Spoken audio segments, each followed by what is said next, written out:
question is, what is leadership? Well, if you look at the leadership literature, what you're going to find is that there's 1,000 some odd studies on leadership, but you'll see a certain number of variables that will come through again and again and again. So these elements will include things like vision, influence, motivation, relationship, change, emotional connection, which is kind of odd because you normally think of, you know, your manager in the back office somewhere huddled trying to move the boxes on the Excel spreadsheet, trying to figure out how to be most efficient. But that's management. Leadership is different. It's an emotional connection. It's a relationship by nature, and then leading by example. So here's the literature on vision. It's a shared vision. It's involved with sense making. Here's what's really going on, guys. And it involves a clear purpose and a compelling future. We're going to plan and make our way from here to there. Vision. If you're just saying, well, come on, follow me, we're going to do the same thing that we did yesterday. We don't need a leader to do that. We can already do that. But to go from here to there, wherever there is, we need leadership in order to get there. When we think of visionary leaders, we think of these guys. Like, who are these? Steve Jobs, Bill Gates. Bill Gates and Steve Jobs, right? We also think of guys like this. Who? Are these two visionaries? Yes. Absolutely. I mean, their visions were almost exactly opposite, right? But they're visionaries nonetheless. Influence. Influence is the increment of over and above mechanical compliance with routine directives of the organization.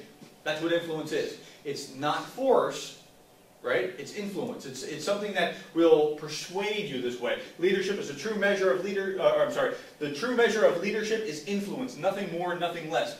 Influence may utilize power, but leadership is about persuasion. That's why I have this guy. Who's this? Tim Tebow. Is he a leader? Absolutely. What's his strong suit? Influence. Right? People want to emulate him. It's not like he's running around going, you know, you better do this or else. Tim Tebow. Right? It doesn't work like that. That's influence. Now I have this this picture of him up there because you realize it's almost silly to think that he's going to force you to do something.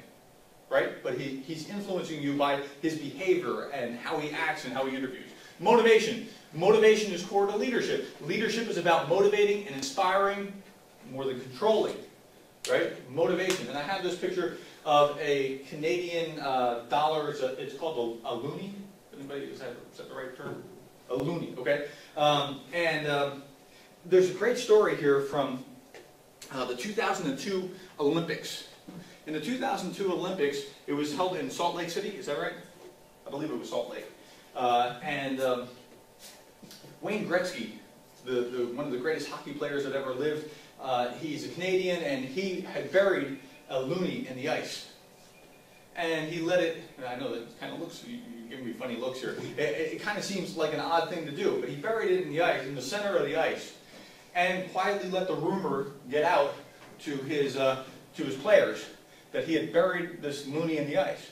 What was the reaction? Well, what was he saying? What do you think? The ice is on, let's go get it. That's exactly right. What Gretzky's hidden loonie communicated to his players is that Canada owned the ice at the games. He could have told his players they shouldn't worry about the United States home advantage, that they had invented this game and they played it longer. He might have even reminded them of the superior technical abilities, but he didn't. He simply whispered this in the first team's meeting about the secret loonie buried under the center ice, which meant that Canada owned the ice. Did he take out the big stick and whip them with it? No. Did they win? Yeah, they won. And what did he do when they won? Went and got a knife and dug out the loonie. Right? That loonie's on display in the Canadian Hockey Hall of Fame. Right? Is that motivating? Who has goosebumps other than me? Right? Okay, I mean, that's really something powerful.